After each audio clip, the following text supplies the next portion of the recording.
guys, Underwood here, and welcome back to my channel, my aliens. So I did record my intro without all of this on, but my sound was messed up, so here I am re-recording it. Today I'm doing a half male, half female drag transformation because I'm doing a little history lesson voiceover today instead of a step-by-step tutorial about trans and non-binary and a little bit of drag history and how it's like, you know how it's changed and stuff and how it's gotten through the years. So it's going to be a little bit of a voiceover instead of a step-by-step tutorial, but I also wanted to take this video to tell you guys that I am actually gender fluid. So I consider myself male, female, in between. I accept she pronouns, they pronouns, he pronouns, and that's not something I've ever told you guys, so I figured this was the perfect video to tell you about it, show you what's going on, let you get to know me a little bit better and who I am. Not only am I gender fluid, but I'm also pansexual, and I consider myself bisexual because I was bisexual when I was finding my sexual identity, so I kind of consider myself both, quote unquote. And I just, it's important to me that people know how I identify myself, because I feel very happy ever since I found who I am, and I'm really happy with myself and my identity and who I'm becoming. And it's not like I'm going to sit here and explain it to you guys. I don't need people to understand why I am the way I am or why I accept pronouns a certain way, but I do. Just respect that. That's all it needs to be. I'm not asking that you understand or anything. Just respect me and my choices. And yeah, that's pretty much what I wanted you guys to know, so you could get to know me a little bit better and who I am. And I also enjoy doing male and female drag, so this video is perfect because, I do like to look feminine, but I also like to look masculine sometimes. And I have a lot of feminine and masculine qualities in my personality as well as my looks. So, it's a lot of fun, and I enjoy it. And I thought this video was just perfect. Perfect for the topic, at least. So, if you guys want to learn how to do this look and learn a bit about history, go ahead and stay tuned.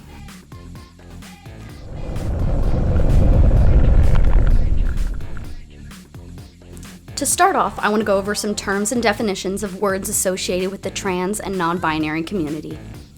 Molly is a cross-dresser.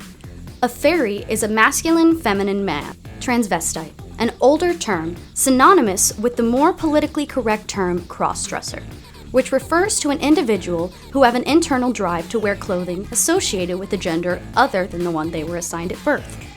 Transvestite has fallen out of favor due to psychiatric, clinical, and fetishistic connotations. Transgender, a range of behaviors, expressions, and identifications which challenge the persuasive bipolar gender system in a given culture. This, like trans, is an umbrella term which includes a vast array of differing identity categories such as transsexual, drag, queer, drag king, cross-dresser, transgenderist, bigendered, and a myriad of other identities. Non-binary. Non-binary or genderqueer is a spectrum of gender identities that are not exclusively masculine or feminine, identities that are outside the gender binary. Non-binary identities can fall under the transgender umbrella, since many non-binary people identify with a gender that is different from their assigned sex. Drag. Wearing clothes considered appropriate for someone of another gender, originally used in Shakespeare's Globe Theatre to mean dressed as a girl or dressed resembling a girl, referring to male actors who play female roles. Transsexual. An individual who strongly disidentifies with their birth sex and wishes to utilize hormones and sex reassignment surgery as a way to align their physical body with their internal gender identity. Some persons prefer the alternate spelling of transsexual. Bigendered, an individual who feels that they have both male and female side to their personality. Genderbender, an individual who brazenly and flamboyantly flaunts society's gender conventions by mixing elements of masculinity and femininity.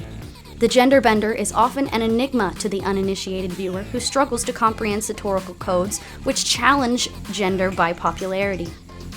By George, a popular culture icon, was often referred to as a genderbender by the press. Gender dysphoria, a term of psychiatric establishment which refers to a radical incongruence between an individual's birth sex and their gender identity. Gender euphoria, a term coined by trans community members to refer to the happiness and joy of openly and proudly living in your preferred gender role. Hermaphrodite, an old medical term describing intersex people. Many intersex activists reject the word due to its stigmatization arising from its mythical roots and the abuse of the medical professionals inflicted on them under this label. Some intersex people use this word as pride word, like queer or dyke, but non-intersex people should avoid this term. Sex reassignment surgery. This term given to an operation and procedure which physically transforms the genitals using plastic surgery, often called a sex change operation in popular culture.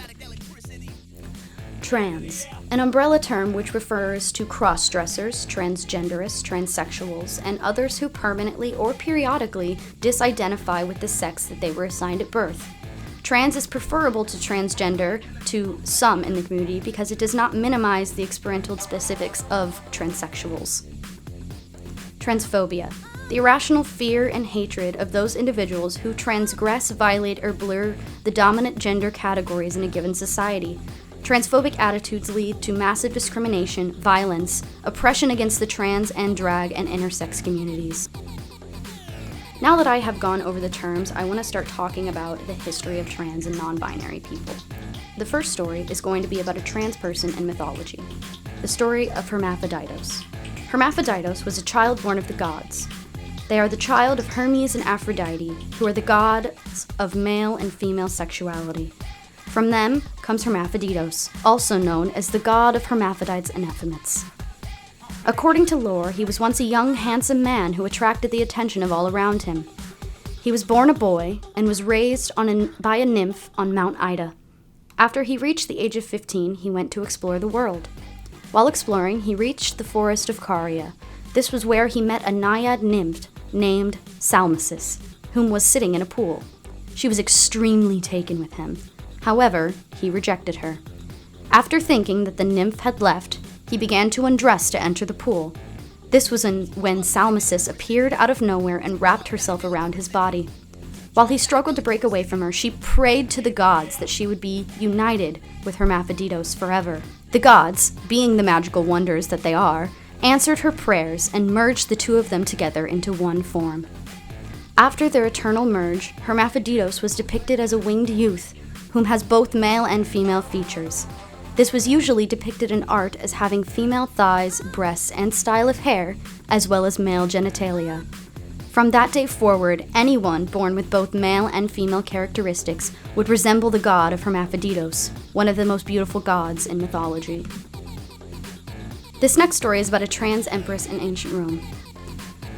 Elagabalus was known as the transgender ruler of Rome. They were next in line to rule as emperor, and they were born into the highest privileges in ancient Rome. At an early age, they started to dress and live their lives as a woman. They wanted to live as a woman and intended to take the royal powers as an empress. However, the reign over the empire was very short. After living as a woman, it was seen that it was highly frowned upon by the kingdom. They only ruled as empress in the years 218 to 222 AD, and at the end was due to their death. They had been killed at a young age. This was frowned upon because of the political and religious challenges that had been changing people's views of right and wrong. There was a rise of exclusionist vision and monotheism. Christianity rises and Jesus is found as the Messiah. Christianity has roots in Judaism, meaning that God is known as unity or holyism. This creates a worldview with a very strict gender binary and same-sex prohibition, which was what helped the fall of the empress and her reign on ancient Rome. During the colonial era, there was a trans person who was out to their small town in America. Thomas, or Thomasine Hall, was an intersex person who lived during the colonial era in America. Thomasine caused tons of controversy about switching back and forth between being a man and a woman. Thomasine was born a man, but raised as if they were a girl. This was the start of Thomasine, switching between the two genders. Neighbors tried to figure out Thomasine's gender by inspecting their body as they slept. It seemed that Thomasine's physical appearance resembled an intersex or a hermaphrodite. As Thomasine got older, they still kept dressing as a woman. The reason was so that they could get men to sleep with them easier than if they were dressed as a man. After they confused everyone in the colonial area for how they dressed, the town decided that there needed to be a court ruling to decide what to do with Thomasine. It was ruled that they were of both genders, and to avoid any confusion, Thomasine was ordered to pay a fine and to always wear clothing from both genders. People of this era were not concerned with sending people of the LGBT community to prison or sentenced to death because they needed warm bodies. They had moved to the New World, and many people died of disease, so the more the merrier. A lot started to shift in the trans community starting in 1850. Between 1850 and 1900, 38 U.S. cities created laws against cross-dressing and gay marriage. Why so many laws now? Because the rise of feminism. Many Americans were already living cross-gendered, and some were even living with their partners at the time. Most other Americans frowned upon this during this era, so the laws were used to try and stop the LGBTQ community from coming out of the shadows. Many scientists and case studies opened after people of the LGBTQ community started to bring themselves into the light. Krafft Ebing had a large number of case studies he opened, including Case 129, where he was studying a middle-class man who never felt comfortable living in a male body. Magnus Hirschfeld wrote the book called The Transvestites. This book told the story of many people and their experiences.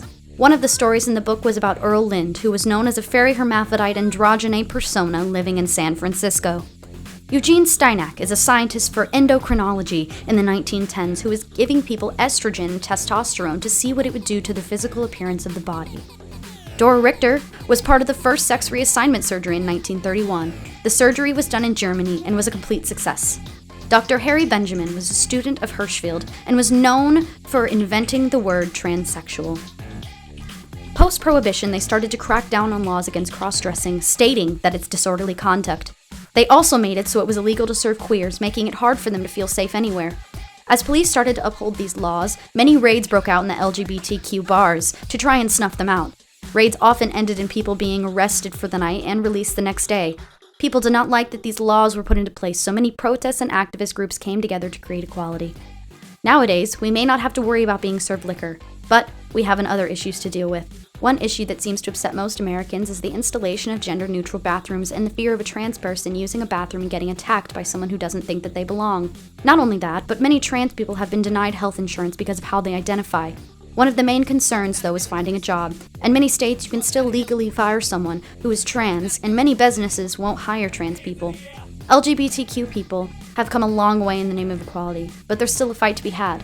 There will always be people against trans rights, but that doesn't mean we don't deserve them. Alright guys, this is the finished look. I hope you enjoyed watching the video as much as I loved making it. I hope you guys learned some new things about history, and I hope you guys feel closer to me and like you've gotten to know me a little bit more after this video, because this is an important part of my identity and who I am, and I waited a little bit to tell you guys because can be a little, some people don't accept it, but I don't care what people accept and don't accept. I'm telling you guys who I am, and I'm glad you guys know who I am now. Just a reminder, I do take she, they, and he pronouns because I'm gender fluid, so you can call me whatever as long as it's said with love and respect. That's all I care about. But I can't wait to see you guys on the next one. Don't forget to like, comment, subscribe, and hit the bell to get notifications for when I upload, and follow me on social media, which will always be linked down below. Bye, my aliens!